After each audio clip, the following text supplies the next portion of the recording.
Hello everyone, welcome to the live session. तो आज हम देखेंगे एनसीईआरटी हिस्ट्री क्लास 8 का चैप्टर नंबर 8 जो कि है वोमेन, कास्ट एंड रिफॉर्म। तो शुरू करते हैं हमारा आज का chapter. Have you ever thought of how children lived about 200 years ago? Nowadays, most girls from middle class families go to school and often study with boys. On growing up, many of them go to colleges and universities and take up jobs after that. They have to be adults before they are legally married, and according to law, they can marry anyone they like from any caste and community, and widows can remarry too. All women, like all men, can vote and stand for elections. Of course, these rights are not actually enjoyed by all. Poor people, poor people have little or no access to education, and in many families, women cannot choose to their husbands. 200 years ago, things were very different. Most children were married off at an early age. Both Hindu and Muslims men could marry more than one wife. In some parts of the country, widows were punished if they chose death by burning themselves on the funeral pyre of their husbands.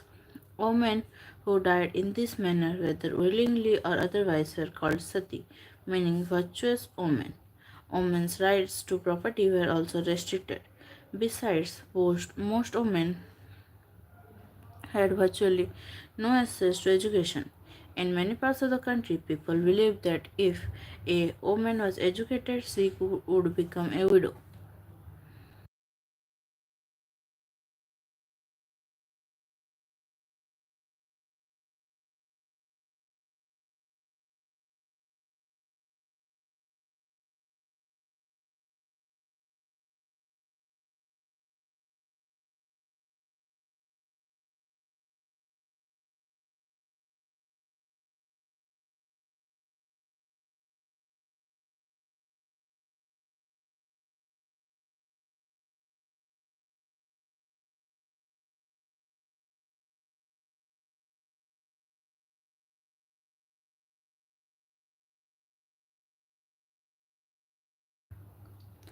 Differences between men and women were not the only ones in society. In most regions, people were divided along lines of caste. Brahmanas and Kshatriyas considered themselves as upper caste.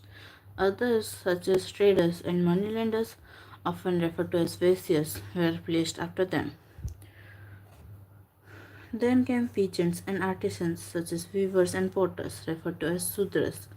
At the lowest rung were those who labored to keep cities and villages clean or worked at the jobs that upper caste considered polluting, that is, it could lead to the loss of caste status. The upper caste also treated many of these groups at the bottom as untouchable.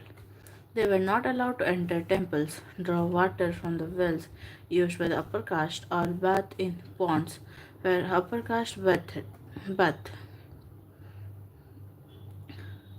They were seen as inferior human beings.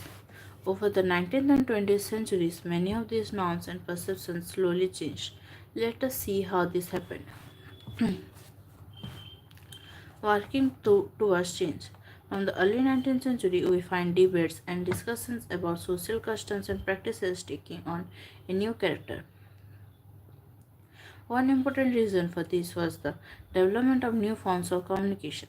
For the first time, books, newspapers, magazines, leaflets, and pamphlets were printed.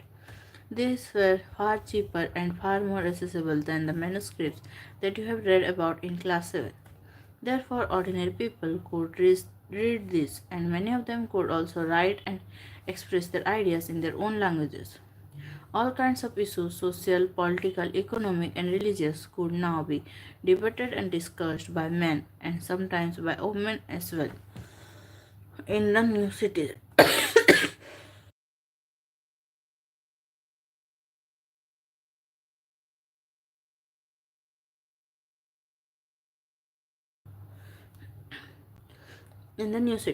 the discussions by women by the discussion could reach out to a wider public and could become linked to movements for social change.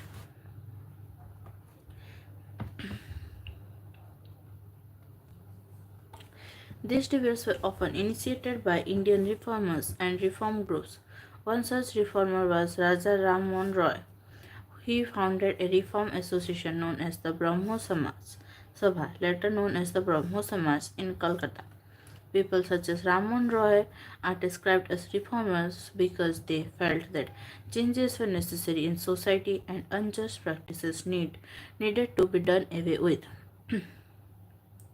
They thought that the best way to ensure such changes was by persuading people to give up old practices and adopt a new way of life.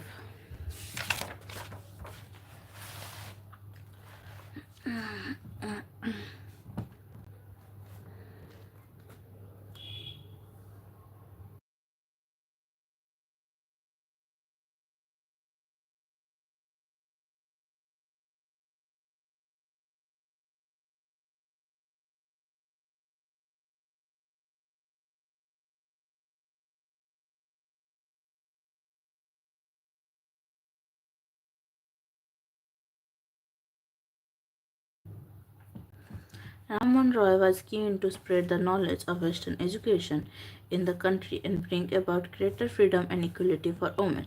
He wrote about the way women were forced to bear the burden of domestic work, confined to the home and the kitchen, and not allowed to move out and become educated, changing the lives of widows. Ramon Roy was particularly moved by the problems widows faced in their lives. He began a campaign against the practice of sati. Ramon Roy was well versed in Sanskrit, Persian, and several other Indian and European languages. He tried to show through his writings that the practice of widow burning had no sanction in ancient texts. By the early 19th century, as you have read in chapter 7, many British officials had also begun to criticize Indian traditions and customs.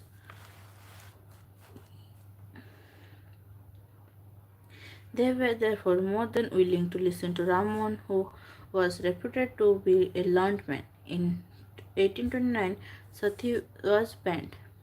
The strategy adopted by Ramon Roy was used by later reformers as well. Whenever they wished to challenge a practice that seemed harmful, they tried to find a verse or sentence in the ancient sacred text that supported their point of view. They then suggested that the practice as it existed at present was against early traditions. We first tie them down to the pile. Ramon Roy published many pamphlets to spread his ideas. Some of these were written as a dialogue between the advocate and critic of a traditional practice. Here is one such dialogue on sati. Advocate of sati. Women are by nature of inferior understanding, without resolution, unworthy of trust. Many of them, on the death of their husbands, become desirous of accompanying them, but to remove every chance of their trying to escape from the blazing fire, in burning them, we first tie them down to the pile. Opponent of sati. When did you ever afford them a fair opportunity of exhibiting their natural capacity? How then can you accuse them of want of understanding? If, after instruction in knowledge and wisdom, a person cannot comprehend or retain what has been taught him, we may consider him as deficient. But if you do not educate women, how can you see them as inferior? For instance, one of the most famous reformers, Ishwachandra Vidyasagar, used the ancient texts to suggest that widows could remarry. His suggestion was adopted by British officials and a law was passed in 1856 permitting widow remarriage. Those who were against the remarriage of widows opposed Vidyasagar and even boycotted him. By the second half of the 19th century, the movement in favor of widow remarriage spread to other parts of the country. In the Telugu speaking areas of Madras Presidency, Veer Salingam Pantulu found an association for widow remarriage. Around the same time, young intellectuals and reformers in Bombay pledged themselves to working for the same cause. In the north, Swami Dayanand Saraswati, who founded the reform association called Arya Samaj, also supported widow remarriage.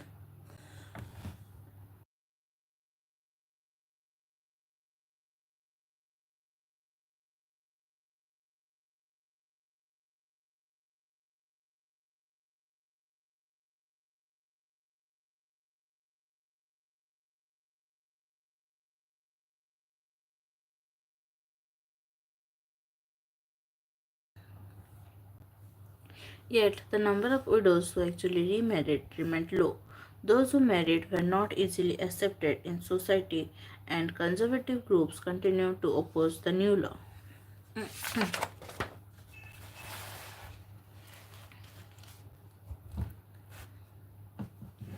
Girls began going to school. Many of the reformers felt that education for girls was necessary in order to improve the condition of women. Vidyasagar in Calcutta and many other reformers in Bombay set up schools for girls. When the first schools were opened in the mid 19th century, many people were afraid of them. They feared that schools would take girls away from home, prevent them from doing their domestic duties. Moreover, girls had to travel through public places in order to reach school. Many people felt that this would have a corrupting influence on them. They felt that girls should stay away from public spaces. Therefore, throughout the 19th century, most educated women were taught at home by liberal fathers or husbands. Sometimes women taught themselves. Do you remember what you read about Rasundari Devi in your book, Social and Political Life, last year? She was one of those who secretly learned to read and write in the flickering light of candles at night.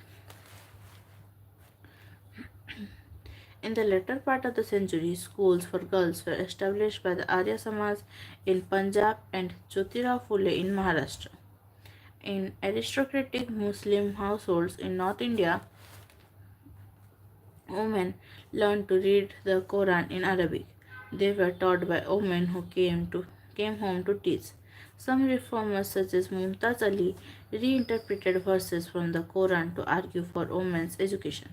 The first Urdu novels began to be written from the late 19th century. Amongst other things, these were meant to encourage women to read about religion and domestic management in a language they could understand. Women write about women. From the early 20th century, Muslim women like the Begums of Bhopal played a notable role in promoting education among women. They founded a primary school for girls at Aligarh. Another remarkable woman, Begum Rokeya Sakhawat Hossain, started schools for Muslim girls in Patna and Kolkata. She was a fearless critic of conservative ideas, arguing that religious leaders of every faith accorded an inferior place to women.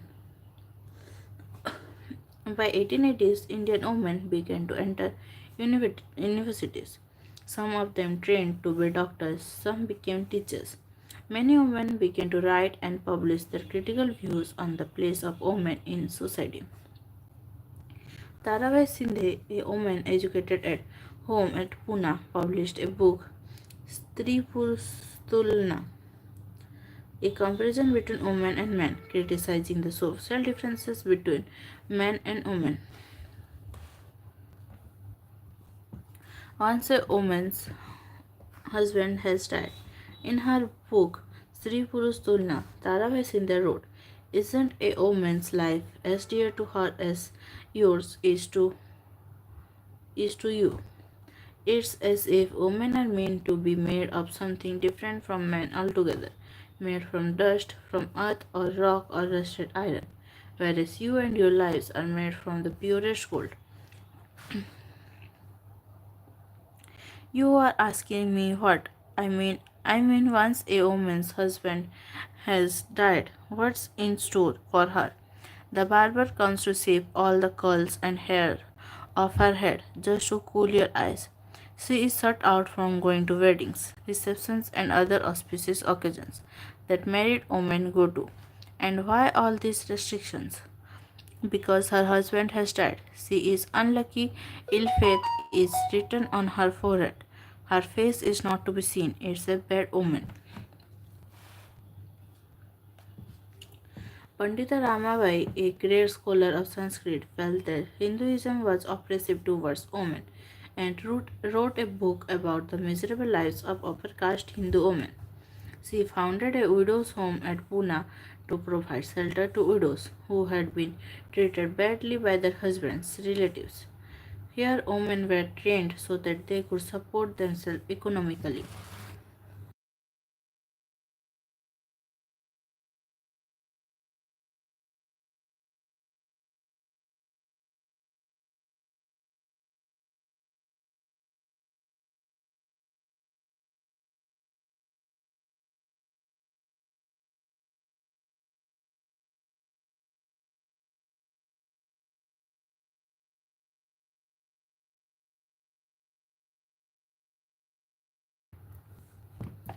Needless to say, all this more than alarmed the Orthodox. For instance, many Hindu nationalists felt that Hindu women were adopting Western ways and that this would corrupt Hindu culture and erode family values. Orthodox Muslims were also worried about the impact of these changes. As you can see, by the end of the 19th century, women themselves were actively working for reform. They wrote books, edited magazines, founded schools and training centers, and set up women's associations. From the early 20th century, they formed political pressure groups to push through laws for female suffrage, the right to vote, and better healthcare and education for women. Some of them joined various kinds of nationalist and socialist movements from the 1920s. In the 20th century, leaders such as Jawaharlal Nehru and Subhash Chandra Bose lent their support to demands for greater equality and freedom for women. Nationalist leaders promised that there would be full suffrage for all men and women after independence. However, till then they asked women to concentrate on the anti British struggles.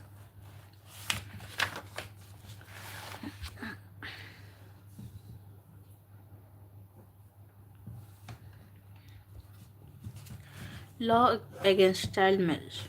With the growth of women's organizations and writings on these issues, the momentum for reform gained strength. People challenged another established custom, that of child marriage. There were a number of Indian legislatures in the Central Legislative Assembly who fought to make a law preventing child marriage. In 1929, the Child Marriage Restraint Act was passed without the kind of bitter debates and struggles that earlier laws had seen. According to the Act, no man below the age of 18 and woman below the age of 16 could marry. Subsequently, these limits were raised to 21 for men and 18 for women.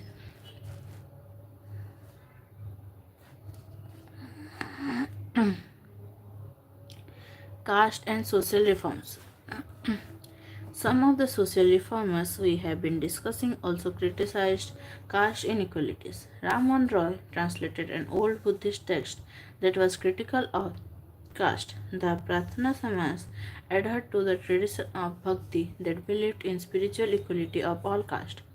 In Bombay, the Paramhans Mandali was founded in 1840 to work for the abolition of caste. Many of these reformers and members of reform association were people of upper caste. Often in secret meetings, these reformers would violate caste taboos on food and touch in an effort to get rid of hold of caste prejudice in their lives.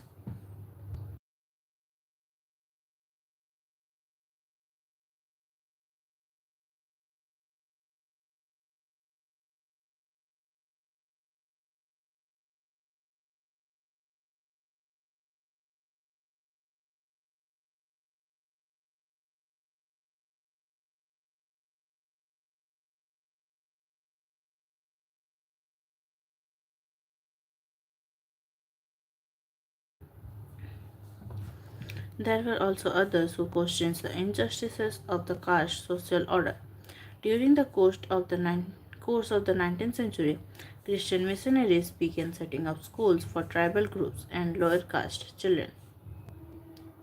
These children were thus equipped with some resources to make their way into a changing world. At the same time, the poor began leaving their villages to look for jobs that were opening up in the cities. There was work in factories that were coming up and jobs in municipalities. You have read about The expansion of cities in Chapter 6. Think of the new demands of labor this created. Drains had to be dug, roads laid, buildings constructed, and cities cleaned. This required coolies, diggers, carriers, bricklayers, sewage cleaners, sweepers, palanquin bearers, rickshaw pullers. Where did this labor come from? The poor from the villages and small towns, many of them from low caste, began moving to the cities where there was a new demand for labor. Some also went to work in plantations in Assam, Mauritius, Trinidad, and Indonesia. Work in the new locations was often very hard, but the poor, the people from low caste, saw this as an opportunity to get away from the oppressive hold that upper caste landowners exercised over their lives and the daily humiliation they suffered. Who could produce shoes? Leather workers have been traditionally held in contempt since they work with dead animals, which are seen as dirty and polluting. During the First World War, however, there was a huge demand for shoes for the armies. Caste prejudice against leather workers meant that only the traditional leather workers and shoemakers were ready to supply army shoes, so they could ask for high prices and gain impressive profits. There were other jobs too. The army, for instance, offered opportunities. A number of Mahar people who were regarded as untouchable found jobs in the Mahar regiment. The father of B.R. Ambedkar, the leader of the Dalit movement, taught at an army school.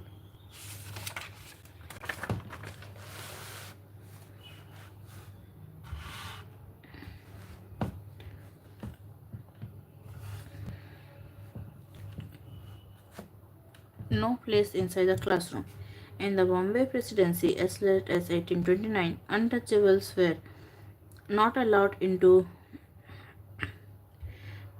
even government schools. When some of them pressed hard for that right, they were allowed to sit on the veranda outside the classroom and listen to the lessons without polluting the rooms where upper caste boys were taught. Demands for equality and justice.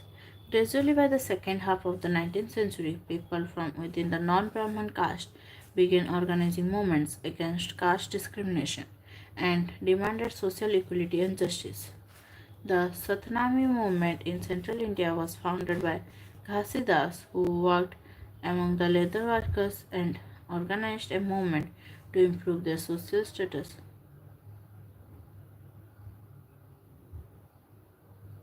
In eastern Bengal, Haridas Thakur's Matua sect worked among Chandala cultivators.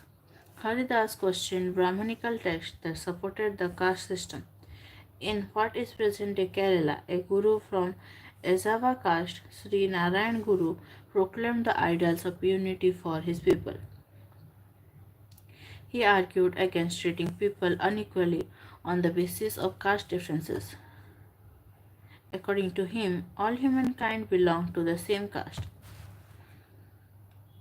One of his famous statements was Oru Jati, Oru Matam, Oru Devam, Manusyanu, one caste, one religion, one God for humankind. All these sects were founded by leaders who came from non Brahmana caste and worked amongst them. They tried to change those habits and practices which provoked the contempt of dominant caste. They tried to create a sense of self esteem among the subordinate caste.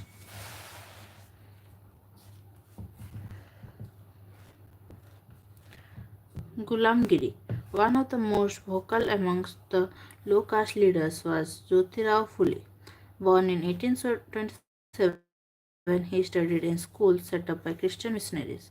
On growing up, he developed his own ideas about the injustice of caste society.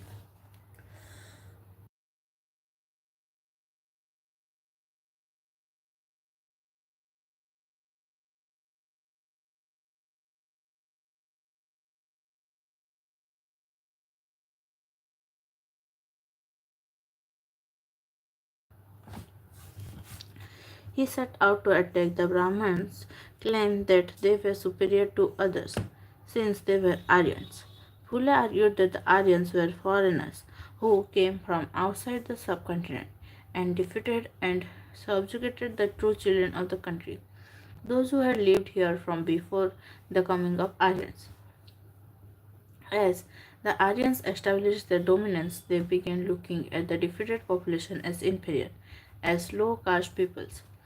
According to Phule, the upper caste had no right to their land and power.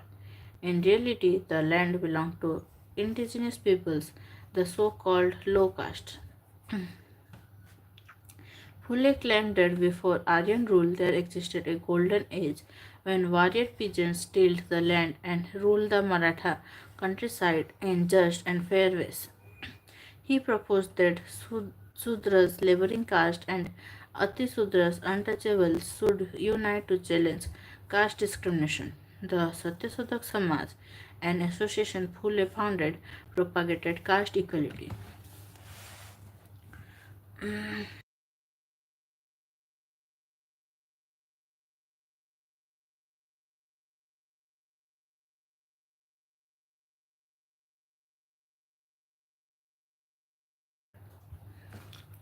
Me here and you over there. Phule was also critical of the anti colonial nationalism that was preached by upper caste leaders. He wrote, "The Brahmins have hidden away the sword of their religion, which has cut the throat of the people's prosperity, and now go about boasting as great patriots of their country. They give this advice to our Sudra, Muslim, and Parsi youth that unless we put away all quarreling amongst ourselves about the divisions between high and low in our country and come together, our country will never make any progress. It will be unity to serve their purposes, and then it will be me here and you over there again." In 1873, Phule wrote a book named Gulamgiri, meaning slavery. Some 10 years before this, the American Civil War had been fought, leading to the end of slavery in America. Phule dedicated his book to all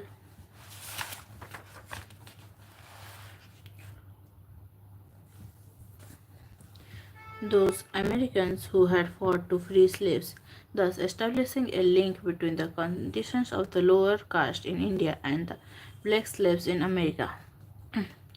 As this example shows, Pule extended his criticism of the caste system to argue against all forms of inequality. He was concerned about the plight of upper caste women, the miseries of the laborer, and the humiliation of the low caste. This movement for caste reform was continued in the 20th century by other great Dalit leaders like Dr. B.R. Ambedkar in Western India and E.V. Ramaswamy Naikar in the South. We are also human beings. In 1927, Ambedkar said, "We now want to go to the tank only to prove that, like others, we are also human beings." Hindu society should be reorganized on two main principles: equality and absence of casteism.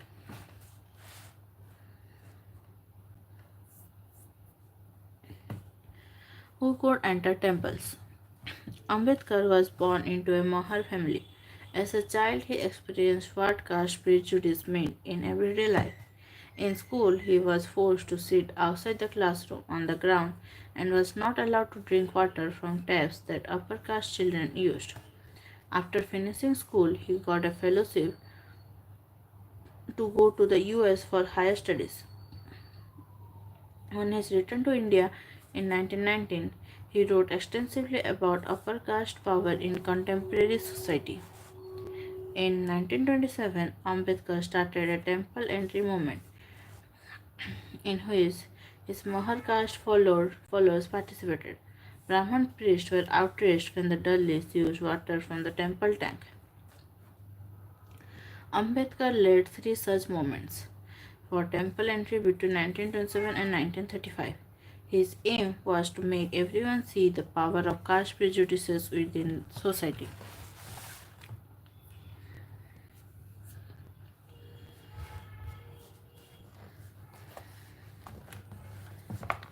The non-Brahman movement.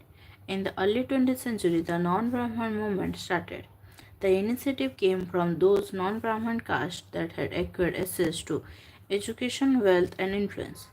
They argued that Brahmins were heirs of Aryan invaders from the north who had conquered southern lands from the original inhabitants of the region, the indigenous Dravidian races. They also challenged Brahminical claims to power. E.V. Ramaswamy Naikar, or Periyar as he was called, came from a middle class family.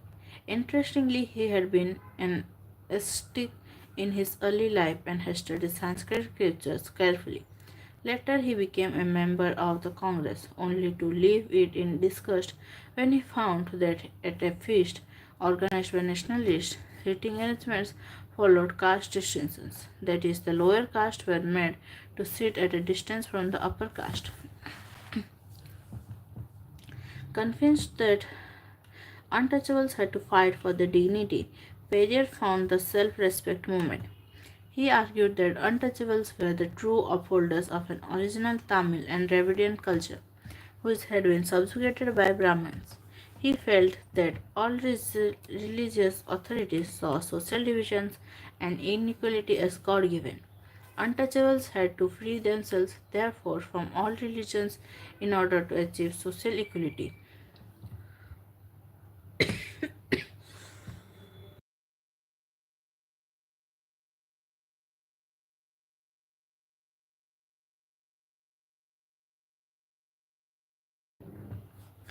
Perrier was an outspoken critic of Hindu scriptures, especially the codes of Manu, the ancient lawgiver, and the Bhagavad Gita and the Ramayana. He said that these texts had been used to establish the authority of Brahmins over lower caste and the domination of men over women. These assertions did not go unchallenged. The forceful speeches, writings, and movements of lower caste leaders did lead to rethinking and some self criticism among upper caste nationalist leaders. But Orthodox Hindu society also reacted by founding San- Sanatan Dharma Sabhas and the Bharat Dharma Mahamandal in the north, and associations like the Brahman Sabha in Bengal. The object of this association was to uphold caste distinctions as a cornerstone of Hinduism and show how this was sanctified by scriptures. Debates and struggles over caste continued beyond the colonial period and are still going on in our own times.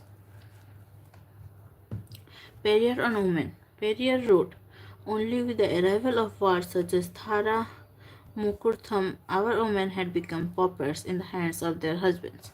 We ended up with such fathers who advised their daughters that they had been gifted away to their husbands and they belonged to their husband's place. This is the result of our association with Sanskrit.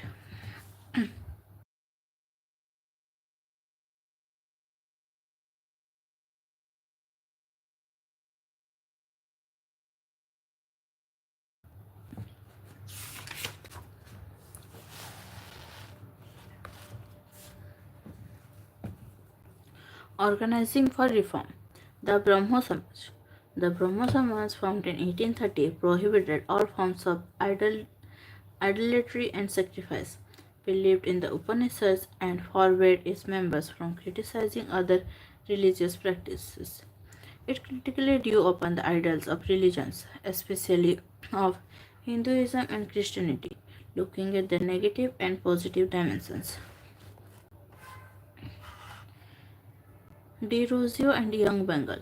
Henry Louis Vivian de Rosio, a teacher at Hindu College, Calcutta in the 1820s, promoted radical ideas and encouraged his pupils to question all authority.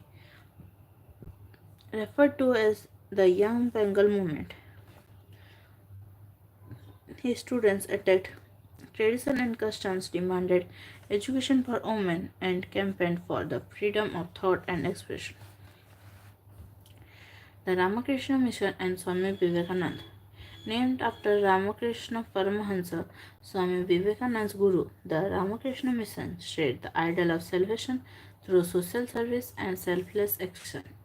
Swami Vivekananda 1860 to 1902, whose original name was Narendranath Datta, combined the simple teachings of Sri Ramakrishna with his well-founded modern outlook and spread them all over the world. After hearing him in the World Parliament of Religions at Chicago in 1893, the New York Herald reported, "We feel how foolish it is to send missionaries to this learned nation." Indeed, Swami Vivekananda was the first Indian in modern times who re-established the spiritual preeminence of the Vedanta philosophy on a global scale. But his mission was not simply to talk of religion. He was extremely pained at the poverty and the misery of his countrymen. He firmly believed that any reform could become successful only by uplifting the condition of the masses. Therefore, his clarion call to the people of India was to rise above the narrow confines of the religion of the kitchen and come together in the service of the nation. By sending out this call, he made a signal contribution to the nascent nationalism of India. His sense of nationalism was, however, not narrow in his conception. He was convinced that many of the problems facing the mankind could only be overcome if the nations of the world come together on an equal footing. Therefore, his exhortation to the youth was to unite on the basis of a common spiritual heritage. In this exhortation, he became truly the symbol of a new spirit and a source of strength for the future. The Pratna Samaj. Established in 1867 at Bombay, the Pratna Samaj sought to remove caste restrictions, abolish child marriage, encourage the education of women, and end the ban on widow remarriage. Its religious meetings drew upon Hindu, Buddhist, and Christian texts.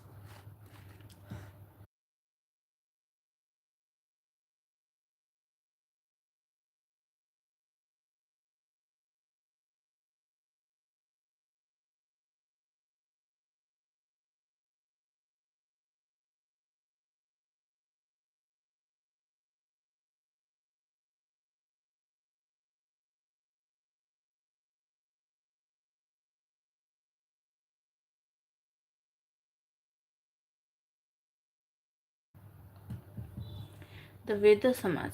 Established in Madras, Chennai in 1864, the Veda Samaj was inspired by the Brahmo Samaj. It worked to abolish caste restrictions and promote widow remarriage and women's education.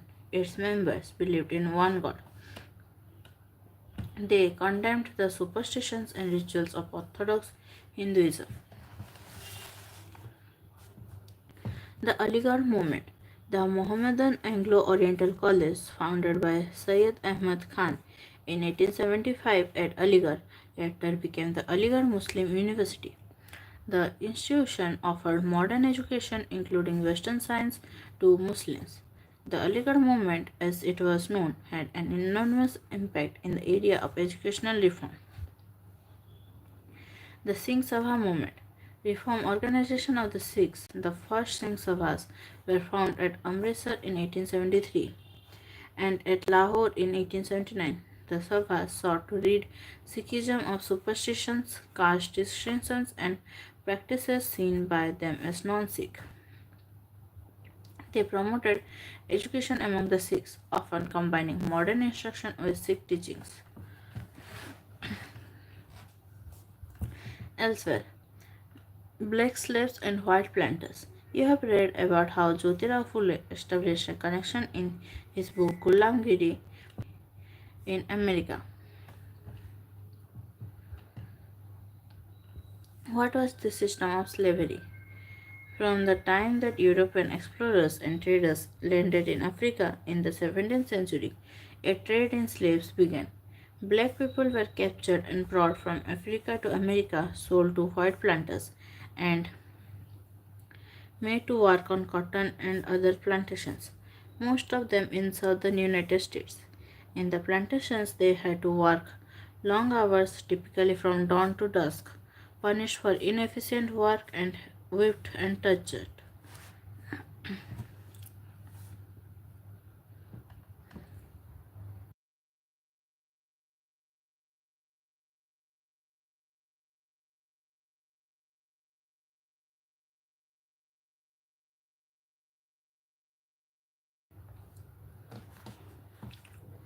Many people, white and black, opposed slavery through organized protest. In doing so, they invoked the spirit of American Revolution of 1776, exhorting, "See your declaration, Americans. Do you understand your own language?" In his moving Gettysburg Address, Abraham Lincoln held that those who had fought slavery had done so for the cause of democracy. He urged the people to strive for racial equality so that government of the people, by the people, for the people shall not perish from the earth. तो इसी के साथ हमारा आज का chapter ख़त्म होता है और ये है इस चैप्टर का एक्सरसाइज। तो अगर आप चैनल पर न्यू हैं तो चैनल को सब्सक्राइब कर दीजिए और नोटिफिकेशन आइकन पर क्लिक कर दीजिए ताकि आप डेली लाइव क्लास ज्वाइन कर सकें। और अगर आपको वीडियो अच्छा लगे तो लाइक कर दीजिए। तो हमारा आज का सेशन यहीं तक था। तो जिन्होंने भी ज्वाइन किया है, thank you, thanks for joining.